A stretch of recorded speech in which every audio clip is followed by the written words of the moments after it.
Welcome to Donmar TV News Channel. Okay. Arrange ko muna itong mic ko. Okay. So makikita mo sa screen dyan, no? Napatanong tayo. Itong si Pastor Apollo Kibuloy, galit na ba ito kay Robin Padilla? At bakit siya medyo may komentaryo kay Robin Padilla? Okay? Ito ang dahilan kung bakit maraming nagagalit kay Robin Padilla na mga supporters ni BBM. Dahil hindi niya ni-mention si BBM, hindi siya nagpapasalamat kay BBM sa kanyang pagkapanalo bilang senador. Sa kanyang open letter with Chris Aquino, mas pinasalamatan niya si Chris Aquino. Okay? Ngayon, merong balita na nagsalita na itong si Pastor Apollo Kibuloy na nag-remind kay Robin Padilla, no? Nang wag siyang magaya ni Manny Pacquiao. Okay? Pero bago natin yan panuorin itong video na to, mag-like and share muna, okay? Para kakalat ito sa taong bayan sa YouTube. Okay? Importanteng mag-like and share, guys. Like na. Okay.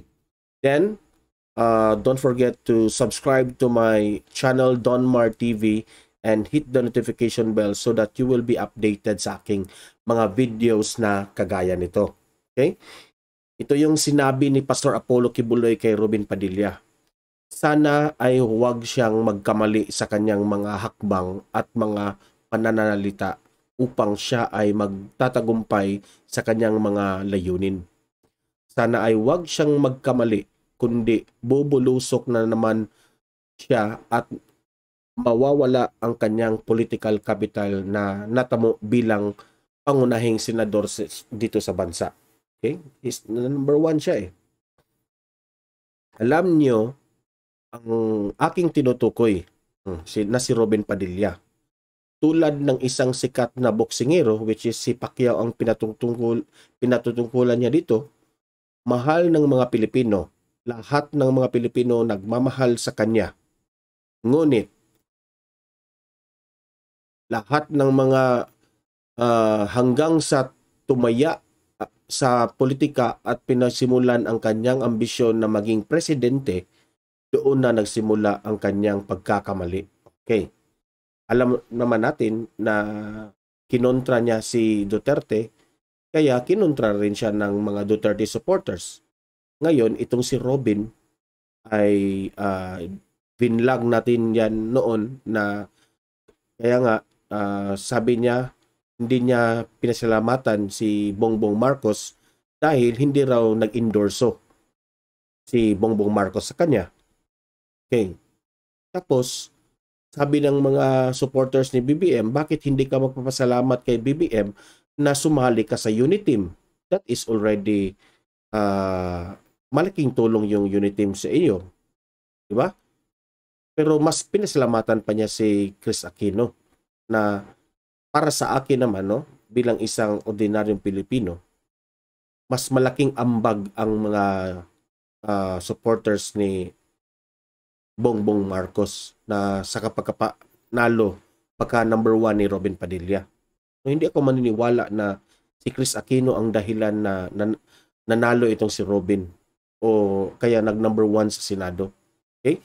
Panoorin natin itong video na sa SMNI na nagkomentaryo na itong mga reporters, mga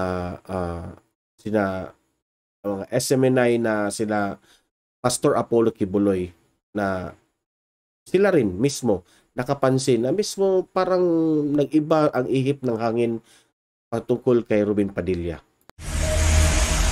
This is SMNI News Channel. Truth that matters. Well, dahil Lunes po ngayon, muling nagsisimula ang ating linggong ito. Marami nga pong mga pinag-uusapan. At isa sa mga headlines natin, ito tama itong mga palaala ni Chairman Pastor Apollo C. Kibuloy. Kailangan ito, lalo na sa mga baguhan o mga bagong halal o elected. Kailangan nila ay magkaroon ng gabay talaga. At may palaala kung halimbawa ano man ang mga plano at dapat nilang gawin ay dapat ay isipin nila na sila ay elected, national lalo tigit yung ating mga nanalo noong nakaraang election, partner. Sabi ng ating honorary chairman, Pastor Apollo C. Kibuloy, partner Mike, dapat maging mapagkumbaba at pasalamatan ang mga taong totoong nasa likod ng pagkapanalo. Ito nga ang paalala ng ating honorary chairman sa isang bagong nahalal na senador na una sa senatorial race. Sa ngayon, nananalangin si Pastor Apollo na hindi ito maging katulad nung ito ay batang-batang artista na biglang sumik. Pati si Pastor Apollo Kibuloy medyo pinipitik na konti itong si Robin Padilla. Ngunit hindi na kaya ang kasikatan at bumagsak sa bilangguan. Sa ni Pastor Apollo, dapat ibigay ang totoong karangalan sa taong tumulong sa kanya. Dagdag pa ni Pastor Apollo, hindi dapat nito gayahin ang dating boksingero na pumasok sa politika at tumakbo bilang Pangulo. Ayan. Well, alam na natin kung sino tinutukoy, pero tama lang, paalaala, hindi naman masama yan, kailangan dahil ako ang observation ko dyan, partner, bagito kasi. Yung pagiging bagito mo or bago ka sa politika, ay talagang marami kang adjustment. Maaaring may mga statement, may mga gagalawan na nakalimutan niyang siya'y politiko o nakalimutan niyang siya'y halal ng taong bayan. Kasi nasanay siya sa matagal ng panahon, dekada na artista. Alam mo naman sa showbiz, pasintabi na po. Parang lahat na lang sasabihin mo dyan, okay lang. Malayong malayo ang show business kaysa sa politika. Pag politika, elected ka pa, national position, well, dapat maging maingat. Kung magpasalamat ka, dapat pasalamatan mo ng lahat. Huwag mo nung bagitin ng particular na isang organization na baka makasama sa kabilang grupo na nakatulong sa iyo. So, paalala lang, Senador. Oo nga, kasi delikadesa yun eh.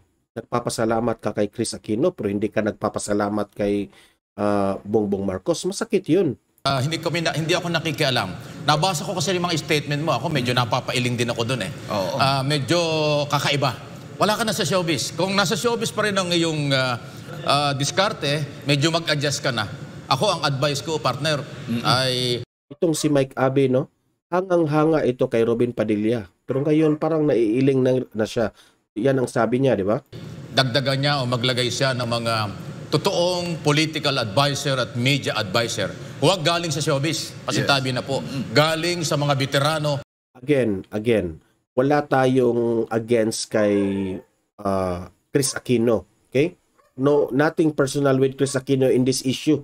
Kasi nagpapasalamat. Pero ang sa atin lang is bakit hindi pinasalamatan ni Robin Padilla kahit man lang nagpapasalamat na naka-join siya sa Uniteam, di ba? Sa politika, partner. Partner, hindi lahat siguro ang nakasubaybay nito. Ilan ay gustong malaman kung ano ba talaga ang eksakto o statement, interview ba ito, nangyari ang pagpapalabas ng pahayag na ito? Well, may mga, sabi nila interview, hindi ko nakita yung interview. May mga statement, officially, ang ating po tinutukoy dito, banggitin natin, si Senator-elect Robin Padilla.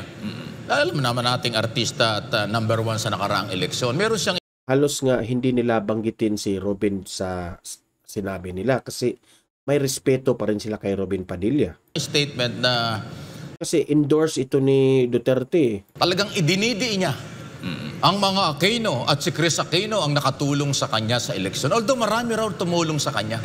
Pero ang masakit sa Marcos supporters, Marcos loyalists, ako hindi ko, nireview ko eh. Parang wala siyang nabanggit na BBM. Ngayon ay President-elect Bongbong Marcos Jr. Ang nabanggit niya, salamat sa Marcos loyalists.